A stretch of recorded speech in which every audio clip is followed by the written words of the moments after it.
Hi there, welcome to Advice Media, and here we have the Sony Xperia M, and in this video I'm going to do the first boot up and the overview of this Android smartphone.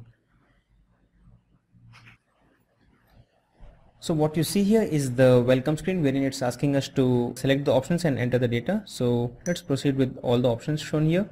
It says please insert SIM card and restart your phone. I'll do that later on. So let's proceed with the other options. And here we are onto the home screen. So as you can see, the home screen looks quite dull actually. The very first moment you actually check it out, it's not that vibrant. And let me just see if I could increase the display first to ensure that it's quite better. You need to actually uncheck the option of adapt to lighting conditions to get a better brightness, and then move it to the maximum. And now as you can see, it's quite better. Now this is the home screen which you get. These are different home screens actually, wherein you get different widgets pre-installed, like you have the shortcuts here. There's the weather widget, few links to the album, Walkman application, movies, Sony Select. So these are few options, and there are the few different applications and widgets. This is the music player widget. So this is what all you get. On the application section you get 4 different pages of applications, and let's go through them one by one.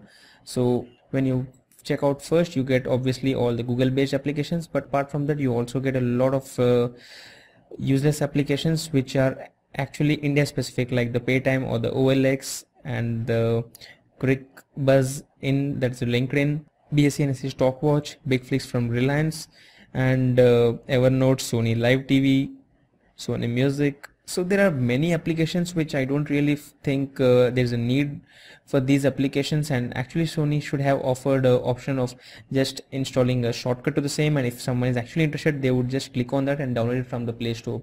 But that's not happening in this case. It's actually Sony has downloaded and installed them onto this smartphone. So that clearly tells us that the smartphone's 4 GB internal storage would be left out with just 1.54 GB. As you can clearly see that out of the total 4 GB, around 2 GB was actually taken up by the OS and the other settings, but apart from the 360 MB was actually taken up by the applications which come pre-installed, and that is what I was actually referring to. So Sony should have actually removed all these applications, and unless until we actually root this device we cannot uninstall them. Let's try to do that and see if it's actually working. And yes, in this case it's actually working, but generally in most of the smartphones the freeware applications or the crap which you get on this devices cannot be uninstalled. So that is pretty interesting, and make sure that if you're not going to use these applications you should actually uninstall them. That would save up a lot of internal storage for you. So this is what I was referring to, the Sony Live application, which actually is not available for uninstallation. It's just available as an option to disable. So that is something which you need to make a note of, and that clearly tells that you cannot uninstall all the applications, but only a few of those applications which are actually India specific and which are generally not available on most of the other smartphones. So this is what you need to do first. Remove all those applications which are not required by you, and then you can check out the available storage. So it has now become 1.56 GB, and henceforth so you can proceed with the same option and remove all the other applications which are not required. So that's about the applications which come pre-installed. And when you talk about the camera, it comes with a 5 megapixel camera. Let me show you the camera interface first. So this is the camera interface. It says use the volume option. There's a volume rockers for zooming in and out. Let me try to capture a picture first and show you a preview of the same. Let me try to capture a picture of my Apple iPhone 5 using this camera and see how the output is. You can also use the volume rockers here for zooming in, but this is digital zoom, so you cannot expect much out of it, but it's pretty decent I feel. But as you can see there is a lot of pixelation in this case, so it's not recommended for that. Apart from that, when you go to the settings, there are some interesting options available here, like you have the HDR mode. There's also a image stabilizer which you actually have to enable, because that's pretty interesting and a pretty important feature. Apart from that, there is also a option of focus mode, when you can just select the option of touch to focus, or else there is the option of single focus. So in that case you can just touch on the area you would like to focus, and that would be actually focused, and then the picture would be taken.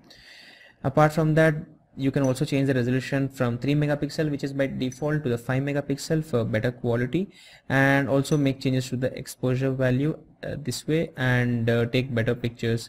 Generally it's recommended to go with the default settings, but it again depends on your requirements.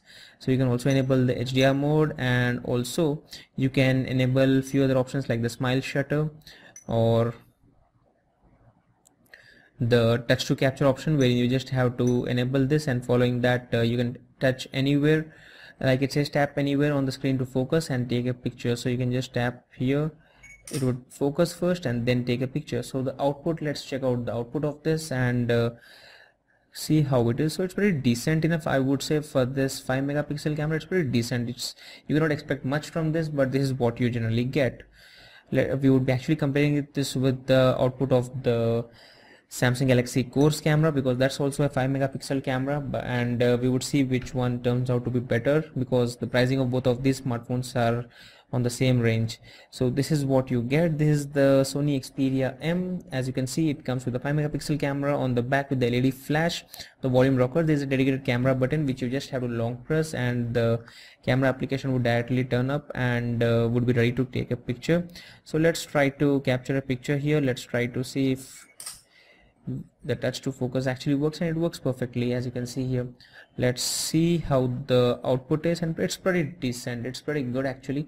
And do like this video if you actually like the content, and let us know in the comment section what else do you want us to do with this Android smartphone, and we would be actually recording that this week and upload those videos on this channel. So do subscribe to Advice Media, and we'll keep you updated with more. Thank you.